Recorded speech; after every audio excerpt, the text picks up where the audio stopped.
발로 쓴 칙칙한 기사는 가라 발칙한 경제입니다. 오늘도 재밌는 경제 이야기 여러분들에게 들려드리겠습니다. 머니투데이 방송 권순우 기자 나와 있습니다. 어서 오세요. 안녕하세요. 상식에 반대는 말은 욕심이라고 생각하는 상식주의자 권순우입니다. 네, 저는 시장을 읽는 남자 이주호 앵커입니다. 네, 오늘은 경제 이야기가 아니라 정치 이야기를 우리가 준비를 했죠. 정치 이야기 준비했다고요? 우리 오늘 드루킹 해야지, 드루킹. 우리도 그 드루킹에 좀 해야죠. 얹어서 뭐 좀 재밌는 얘기 좀 해보려고 그랬는데 네. 남북 경제협력 남북 정상회담이 이루어지는 바람에 네. 드루킹이 지금 쏙 들어가 버렸단 말이에요. 어쩌죠? 그리고 오늘 준비한 주제가 참 이렇게 희석되면 어떻게 되나 좀 굉장히 우려하고 있습니다. 자, 오늘 에피소드를 이야기해주기 위해서 저희가 초대 손님을 한 분 모셨습니다. 저희 머니투데이 방송 열혈 기자 또 모셨습니다. 허윤영 기자 나와 있습니다. 네, 안녕하세요. 저 1년 만에 다시 발칙한 경제에 출연한 증권부 허윤영이라고 합니다. 말씀하신 것처럼 오늘 드루킹과 좀 연관된 기사를 몇 번 썼는데 이거를 한번 팟캐스트에서 좀 더 깊게 풀어보고 싶어서 이제 출연을 결정하게 됐습니다. 그 드루킹 얘기예요? 이번 게? 드루킹이랑 그 드루킹이 드러낸 그 어떤 네이버 뉴스 댓글 시스템의 문제점이 네. 비슷한 게 네이버 종목 토론실에서도 벌어지고 있다. 주식계의 드루킹. 맞습니다. 뭐 잠재적 드루킹들이 서식하는 좀 네이버 종목 토론실, 그러면서 좀 이게 약간 그 네이버 뉴스 댓글 정책 자체가 좀 운영이 좀 부실하지 않았느냐 하면서 네네. 막 보완책도 내놓고 했잖아요. 그래서 좀 저도 종목 토론실도 평소에 이게 좀 뭐 투자자분들은 아시겠지만 네. 굉장히 좀 이상한 글들도 많이 보이고 그런 경우가 되게 많더라고요. 그래서 이상한 글을 보려면 종목 토론실로 들어가죠. 그쵸. 그래서 오늘 좀 그거 관련해서 한번 일단 드루킹 사건으로 우리가 뉴스 댓글로 여론 조작이 가능하다는 건 이제 알게 됐고, 근데 종목 토론실은 워낙 그 조장이 뭐 여론 조작이 횡행하던 그런 곳 아니었었어요? 사실 여론 조작을 이제 그 여론을 주가로 바꾸면은 네. 좀 이게 좀 이해가 쉬우실 텐데, 그러니까 예를 들어서 이 그 종목 게시판에 허위 사실인 글을 지속적으로 게재를 해서 이걸로 인해 주가 차익을, 그러니까 주가 이득을 본 그런 사례가 이제 금융 당국에게 적발된 사례가 있거든요. 실제로? 실제 있습니다. 그래서 이제 뭐 먼저 이거는 좀 후에 이게 센 거여서 후에 얘기해드리고 먼저 이게 그 뭐 주가 조작까지 그 자본시장법 위반까지는 아니었지만 이 허위사실 유포죄로 처벌을 받은 사례가 있어서 좀 친한 코스닥에서인데 그 드루킹 얘기하다가 네. 그 종목 토론실 한번 들여다봐라 그러면서 해준 얘기인데, 이 코스닥 기업 A사는 이 지난해 2월에 네이버 종목 토론실에 허위사실을 지속적으로 게재한 네티즌을 허위사실 유포죄로 고소를 했습니다. 무슨 얘기를 했다는 거예요? 이 회사는 상장 폐지가 될 거다. 이 회사는 이제 2016년에 그때 이제 2017년에 이제 2016년 영업 공시가 이루어지는 3월에 그 네네. 직전에 이제 2016년에 영업 적자를 기록할 거다. 이런 거를 계속 게재를 했다고 합니다. 근데 회사 입장에서는 이게 공시가 안 된 건데 이거 뭐 구체적으로 얘기를 할 수도 없고 해서 허위 사실이다 해서 법원에 이제 고소를 한 거고요. 이 네티즌의 주장과 달리 이 A사는 2016년, 그러니까 네티즌이 적자라고 주장했던 해에 약 100억 원 가까운 영업이익을 올렸고요. 그다음에 원래니까 그 어떤 회사인지 그냥 얘기하세요. 네? 회사 이름, 그렇죠. 회사 이름. 회사 이름이요? 아, 근데 이거는 진짜로 그 먼저 얘기를 해줬을 때 좀 하면 안 된다. 아무리 생각해도 난 너를, 아무리 생각해도 난 너를. 물론 이 회사가 뭐 이 네티즌 그 종목 토론실 보자마자 허위사실 유포죄 이렇게 고소를 한 게 아니고요. 네이버 측에 먼저 당연히 게시글 삭제 요청을 했죠. 근데 이 네이버에 이 지속적으로 요청을 했으나 좀 그 사이에 그 글이 지속적으로 올라왔고 더 이상 이거는 뭐 네티즌과 네이버 측의 어떤 그 조치로 막을 수가 없다. 그래서 결국 법원에다 이제 고소를 한 사례입니다. 그러니까 이제 이 사람은 드루킹까지는 아니고 드루킹까지는 아니죠. 그런 시도를 한 글을 반복적으로 이제 올렸다는 거잖아요. 그렇죠. 매크로나 이런 거 한 게 아니고. 매크로는 아니고요. 매크로가 뭐예요? 매크로? 이게 그 있잖아요. 그 워드 같은 거 쓰다 보면은 이렇게 1번, 2번, 3번, 4번 이렇게 어떻게 해라. 그래가지고 매크로 1 하면 1, 2, 3, 4, 5 이렇게 정해준 순서대로 움직이는 자동으로 움직이는 시스템이에요. 근데 그걸 좀 댓글 다는 것도 이렇게 여기를 클릭하고 그 다음에 글자를 뭐라고 쓰고 이걸 완료를 눌러라. 이거를 프로그래밍을 하는 거예요. 그러면 그걸 돌리면 계속 같은 글을 계속 쓸 수가 있는 거죠. 드루킹하고 지금 네이버 방금 얘기했던 사례하고 좀 다른 게 드루킹 사례의 경우에서는 본인이 아이디를 여러 개를 갖고 방금 말씀하셨던 매크로라는 걸 이용해서 한 사람이 마치 10사람이 이야기하는 것처럼 흉내를 낸 거지만 지금 네이버 종목 토론신 이 사례의 경우에는 한 사람이 지속적으로 내 아이디만 갖고 근데 그 드루킹을 하고 싶었는데 매크로 기능이 없는 거지. 매크로를 할 수가 없는지 모르는 사람이었던 거죠. 네. 근데 이제 금융당국에 적발된 사례인데 한 사람이 4명의 개인정보를 도용을 해서 9개의 필명을 만들었어요. 매크로만 없지 네네. 비슷한 사례예요. 그래가지고 이 네티즌은 계속 자기 혼자서 막 여러 필명으로 다수의 글을 올려서 주가를 띄워가지고 약 7천만 원의 부당이득을 취했다고 합니다. 9천만 원? 네. 그래서 괜찮네. 드루킹은 뭐 돈 벌고 한 것도 아니잖아요. 그렇죠. 그렇죠. 이건 그래서 좀 말씀하신 것처럼 네. 좀 상장사분들한테 얘기를 들어보면은 드루킹인 뉴스 그 댓글을 어떻게 보면 조작을 했다 이런 혐의가 있는 거잖아요. 네. 근데 이 네이버 종목 토론실에서 이런 주가 조작이 시도가 되면은 직접적인 재산 피해가 야기가 될 수가 있거든요. 그렇죠. 그래서 오히려 좀 뉴스 댓글 뭐 중요하다. 근데 이 네이버 종목 토론실은 오히려 더 조금 뭐 규제라고 하면 좀 그렇지만 관리를 좀 더 철저하게 해야 되는 것 아니냐 이런 게 저는 되게 설득력 있게 들리더라고요. 근데 이게 어떤 문제가 있는 거냐면은 지금 이게 허위 사실 유포란 말이에요. 네네. 자본시장법이 아니고, 네네. 맞아요. 그러니까 자본시장법상으로 이거를 처벌을 하려면 이제 미공개 정보의 네네. 사기적 부정거래라 그래가지고 네. 자기가 이제 막 소문을 막 내는 거지. 뭐 그렇죠. 이렇게 옛날에는 이른바 찌라시라고 불리는 네. 그런 종이를 통해서 나누기도 하고, 네. 이게 좀 시대가 변하고 나니까 이제 문자로도 하기로 하고, 맞아요. 그리고선 이제 카톡, 요새는 카톡으로 많이 하는데 보통 네네. 이렇게 받은 글 뭐 이런 식으로 해갖고 보통 많이 돌아요. 네. 그러면은 이게 지난번에 이 관련한 건이 제가 근무하면서 들었던 얘기는 북한 관련해가지고 무슨 미사일 쏜다고. 네. 그게 이렇게 한참 막 돌았어요. 그게 뭐지 하고 찾아가봐갖고 결국은 누군가를 찾았는데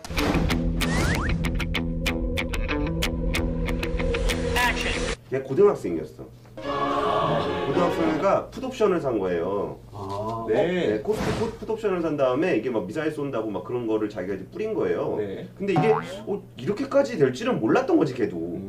그래가지고 혼냈다고. 그러니까 이게 사기적 부정거래라고 처벌할 수 있는데 네네. 그러면은 어디까지가 이 주가에 영향을 미쳤느냐 안 미쳤느냐를 좀 확인하기가 좀 어렵거든요. 그렇죠. 네. 그래가지고 이게 판단하기가 어려우니까 이게 말이 허위사실 유포인데 이게 보통 공매도 공격하는 사람들이 이 얘기 많이 하잖아요. 그렇죠. 네네. 자기네가 숏포지션 잡아놓고서 그 다음에 허위사실 유포해가지고 막 주가를 네네. 떨어뜨린다. 그러면은 그거는 공매도의 문제가 아니고 이 허위사실 유포를 통한 사기적 부정거래 문제거든요. 그렇죠. 그러면 네이버 종목 토론실은 약간 그 플랫폼이 달라진 거라 그럴까? 이전에 카톡 보내던 거를 지금은 이제 네이버 종목 토론실에서 하는 건데 오히려 카톡보다 저게 더 효과가 있을 수가 있어요. 왜냐면 그 종목에 관심 있는 사람들이 맞아요. 집중적으로 모여 있는 거니까. 그럼 이거는 네이버를 탓하는 거의 문제가 아니고 그 사람들을 잡아야 돼. 그렇죠. 자본시장법 위반으로. 네. 이게 사기적 부정거래도 있지만 그 시장교란행위라 그래가지고 이게 그 뭔가 다른 방식. 으로 뭔가 이게 정상하지 않은 방식을 포괄적으로 처벌할 수 있는 규정을 새로 만들었거든요. 네. 그 왜 만들었냐면은 1차 정보 수령자, 2차 정보 수령자 이런 게 있어요. 네. 네. 이게 회사야. 네. 내가 이 회사 사람한테 직접 들었어. 그럼 나는 1차 정보 1차 정보 수령자잖아요. 그러면 나는 확실하게 들은 거잖아요. 그렇죠. 근데 내가 허기자한테 그 얘기를 해준다. 그럼 허기자는 처벌 안 받아요. 네. 그게 왜 그렇게 돼 있냐면은 여기는 확실한데 네. 여기는 불확실할 수도 있지 않냐 그래가지고 1차 정보 수령자만 처벌하도록 돼 있어요. 네네. 그랬더니 무슨 일이 벌어졌냐면은 애널리스트가 이제 그 사람한테 얘기를 듣고 와서 네. 펀드 매니저한테 얘기를 해준 거야. 네. 근데 펀드 매니저가 실질적으로 수익을 봤을 거 아니에요. 그렇죠. 근데 2차 정보 수령자가 처벌을 안 받아. 네. 애널리스트는 나는 돈 번 것도 없는데 처벌을 받게 되는 거예요. 아, 네네. 그러니까 이런 문제를 어떻게 해결할 것이냐 했고 시장교란행위라는 그 좀 더 포괄적인 규정을 만들었어요. 네네. 근데 종목토론실에 이거 얘기 들어보니까 좋은데 매크로 해가지고 그러면 뭐가 좋아요, 자꾸. 아니 아직 당국이 건들지 않는다는 거잖아요 이게. 네. 나는 괜찮은 방법인 것 같아. 그렇죠. 해먹기가. 아니 그러지 말고 이거 어떻게 해야 될 것 같아요, 권 기자가 보기에는. 아 그거 뭐 한 더 번만 처벌하면 돼요. 그래요? 아니 지금 처벌 사례도 얘기해줬는데도 계속 이런 일들은 발생하고 있는 거잖아요. 그렇죠. 발사행위를 뭐 안 한다고 해서 뭐 오늘도 왜냐하면 봐봐요. 아까 그 첫 번째 사례 얘기했던 거 있죠. 허위사실 유포로 뭐 얼마 처벌받았다 그랬죠? 처벌 금액 200만 원. 200만 원. 봐봐요. 내가 1억을 들고 있어요. 1억을 들고 있다가 허위사실 유포해서 이걸 주가를 반토막을 냈어요. 1억을 다 넣었어. 그 다음에 한 10%만 수익 나와요. 1000이에요. 200 문구 내고도 남아요. 그러면 이거 그냥 처벌 몇 번 한다고 해서 다질 것 같진 않거든요. 그러니까 이게 되게 문화적인 게 있어요. 네. 그러니까 이게 그 주식시장의 어떤 문화인데 그 허위 사실을 유포해서 주가를 올리는 행위 자체를 별로 불법이라고 생각하지 않는 사람들이 대부분이에요. 그리고 미공개 정보를 이용해서 거래를 하는 것이 불법이다라고 생각하는 사람이 거의 없어요. 이게 뭐냐면 이렇게 그죠? 나 좋은 정보가 있는데, 그쵸. 내가 좋은 정보 있는데, 그래서 아니 뭐 내 친구가 어디 다니는데 이런 거 하잖아요. 네. 그 얘기하면 안 돼요 그런 얘기. 네, 네. 내 친구 처벌받으라는 얘기거든 그거는. 그렇죠, 그렇죠. 근데 그거를 되게 이제 그렇게 하면 우와 진짜 뭐 이렇게 하면서 나한테 좀 알려줘 이렇게 되잖아요. 네. 그러니까 이게 주식시장에서 정보가 어떤 처벌을 받을 수 있는지에 대한 인지도가 굉장히 떨어져요. 이게 어느 정도로 떨어지냐면은. 네. 옛날에 한진해운이 법정 관리를 갈 때 최은영 회장이 그 얘기를 그 3일의 법인 대표한테 여기를 듣고서 주식을 팔았어요. 아 주식 팔기 직전에? 네. 근데 그거 보고서 진짜 그럴 리가 없다. 네. 아니 그 사람은 전 대주주잖아요. 네네. 그리고 3일의 법인 대표가 그 당연히 그 회계 법인이란 말이에요. 그렇죠. 거기서 직접 회계 감사를 네. 하는데요. 바보냐? 그거는 바로 처벌을 네, 그렇죠. 지금 경찰서 앞에서 지금 옆에 사람한테 싸대기를 때린 거랑 똑같은 거다 저거는. 네. 감옥 가라는 얘기다. 네. 3일에게 법인 대표도 전화를 했던 게 당신 감옥 가세요 라고 전화를 한 거고 그렇죠. 그럼 얘 감옥 갈게요 라고 해서 주식을 팔았다는 얘기냐? 네네. 맞다는 거지. 그 정도로 인지도가 떨어진다. 인식이 떨어진다. 인식이 떨어진다는 거예요. 그런 것이 문제가 된다. 근데 이게 이것도 생각해봐야 돼요. 인식이 떨어질 수밖에 없는 이유가 그러면 권순우 기자가 저한테 야 주호야 좋은 정보인데 한번 들어봐 라고 얘기했던 게 진짜 정보인지 아닌지도 저는 몰라요. 그러니까 예를 들어서 권 기자가 진짜 정보를 줬을 수도 있고 가짜 정보를 줬을 수도 있어요. 가짜 정보를 주면 이거는 허위사실 유포가 아니잖아요. 허위사실 유포지만 자본시장법 위반이 아니잖아요. 아니에요. 그게 네. 그 사기적 부정거래는 네. 이게 말이 뭐 예를 들면 이게 올라간다 내려간다 뭐 이런 것들이 그러니까 되게 다양한 방법들이 있잖아요. 네네. 내가 거짓말은 안 하지만 어떻게 되게 좋아 보인다. 네. 그러면서 한 10,000명한테 이거 좋아 보인다 좋아 보인다 좋아 보인다 좋아 보인다 하면서 내가 미리 갖고 있는 거지. 네. 이런 게 이른바 우리 방송에서 자주 하는 그런 행위잖아요. 네. 농담입니다. 실제로 경제 방송에서 불법으로 적발이 되는 경우가 어떤 경우냐면은 이게 루트만 다른 거예요. 정보를 종목 게시판으로 할 것이냐, 아니면 방송을 통해서 자기가 유료 회원들한테 옛날 이희진 씨 이런 사람들이 미리 이렇게 종목을 다 매집을 시켜놓고서 그 다음에 내가 방송 나가서 이거 좋으니까 사세요. 그럼 여러 사람이 그 얘기를 듣고 사잖아요. 그러면은 우리 이제 우리 그 알토란 같은 뭐 많은 돈을 내는 회원님들에게는 지금 올랐죠? 팔면 돼요. 이렇게 해서 하는 거래도 다 부정 거래가 되는 거거든요. 그러니까 이게 거짓말이냐 아니냐는 사실 그게 중요한 게 아니에요. 그리고 이것도 나는 좀 애매하다고 보는 게 사실 시장이라는 거는 정보와 역정보가 되게 항상 치고받고 싸우는 게 시장이거든요. 그렇죠. 네. 그럼 이거를 이제 어디까지를 불법으로 볼 것이냐가 맞아요. 되게 애매해요. 맞아요. 근데 이게 매크로를 돌려가지고 진짜 뭐 한 10,000번, 20번, 막 10,000번, 뭐 20,000번 해갖고 계속 그 얘기를 한다. 그러면은 좀 모를까. 그 종목 게시판에는 항상 자기의 바람을 담아서 하잖아요. 이게 뭐 잘 될 거. 자기가 샀으면 이거 좋아해요. 뭐 자기 팔고 나면은 이 회사 이런 쓰레기 같은 회사 왜 들고 있냐, 막 이런 얘기하면서 막 싸우는 건데. 근데 사실 모르겠어요. 저도 처음에 그 생각했거든요. 막 종목 토론실 종목 토론실에 내가 막 글을 수십 건을 올리면 이 주가가 근데 아시다시피 이 삼성전자 제가 종목 게시판 가가지고 아무리 써도 반응이 없어요. 근데 이제 5만 원 되니까 반응이 있으려나? 근데 이제 코스닥 회사 같은 경우는 그러니까 왜 테마주 그러냐면은 이게 이 테마주의 근원을 찾아가다 보면은 이 증권사에서 뭐 테마주를 지목할 것 같아요. 아니면 뭐 기자들이 막 갑자기 그렇죠. 그게 아니라 보통 이런 종목 게시판이나 아니면은 소위 말하는 뭐 카카오톡 리딩방 이런 데에서 개인들이 이거 막 10년 전에 막 누구랑 찍은 사진 막 찾아가지고 올리면은 막 매수세가 몰리고 근데 시총 막 1,000억 안 되는 회사들이 막 주가 가고 근데 그거 보고 테마주다 이러면서 몰리고 코스닥 상장사 같은 경우는 이 종목 토론실의 게시글을 무시할 수가 없다는 거죠. 지금 현재 상황에서는. 제가 아는 분 중에 하나는 하나의 투자 방법으로 네이버 종목 게시판에서 바이럴이 많이 되는 회사들을 중심으로 해서 투자를 해요 실제로. 그리고 수익률이 꽤 괜찮대요. 그리고 이게 굉장히 단기간에 그 수익이 나기 때문에 또 자기 투자 방식에 대해서 굉장히 자부심을 가지고 있더라고요. 그렇죠. 그러니까 사실 그런 게 있어요. 이게 정치 테마주가 뭐 옛날에는 이 정치인이 잘 되면 이 사람의 권력을 이용해서 이쪽에 특혜를 줄 것이다. 뭐 그러니까 이 회사가 잘 될 거야라는 것 때문에 테마주라고 불렀는데 사실 지금은 그런 의미는 아니잖아요. 그렇죠. 그냥 지금 단기간에 한 3일 만에 몇십 퍼센트 내고 네. 싶어서 이 정치인이 네. 지지율이 올라가면 네. 이 종목이 올라가더라라는 어떤 공식. 경험칙 그렇죠. 네. 그리고 나 말고 딴 사람도 이걸 산다라는 경험칙을 가지고 하는 거거든요. 네. 그러면 이게 사실 거짓말이냐 아니냐 사실 별로 중요하지 않아요. 거짓말인 거 다 알고 하는 거거든. 맞아요. 그러면은 이걸 처벌을 해야 되냐 말아야 되냐라고 하는 그 애매한 구석이 생기긴 하네요. 근데 종목 게시판에서 분명히 그런 것에 영향을 받는 종목들을 중심으로 그렇죠. 그런 일이 벌어지기 때문에 이 부분은 좀 이렇게 모니터링을 할 필요는 있어 보이긴 해요. 그래서 사례가 이제 SG 충방이라는 회사가 있거든요. 네네. 유명한 테마주인데 그때도 말씀드린 것 같은데 이거는 안희정 이제 네네. SG 충남 방지. 네. 연결이 엮여가지고 근데 이게 SG 충방이라는 회사 그러니까 매번 무슨 선거가 나올 때마다 이 회사는 항상 안희정 테마주다. 근데 이 회사가 작년인가 재작년에 공시를 했어요. 네.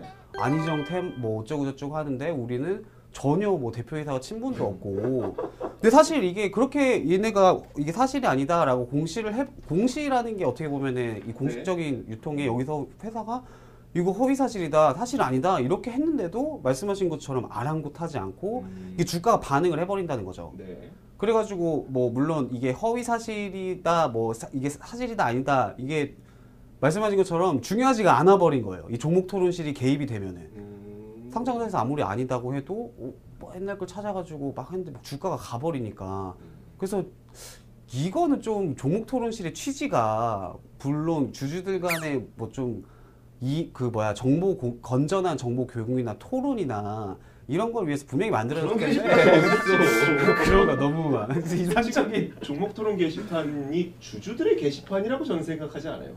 아 그래요? 그러니까 주주는 주주 맞죠. 근데 그 사람들이 진짜 주주냐고요. 그러니까 우리가 생각하는 주주가 그 주주냐고요.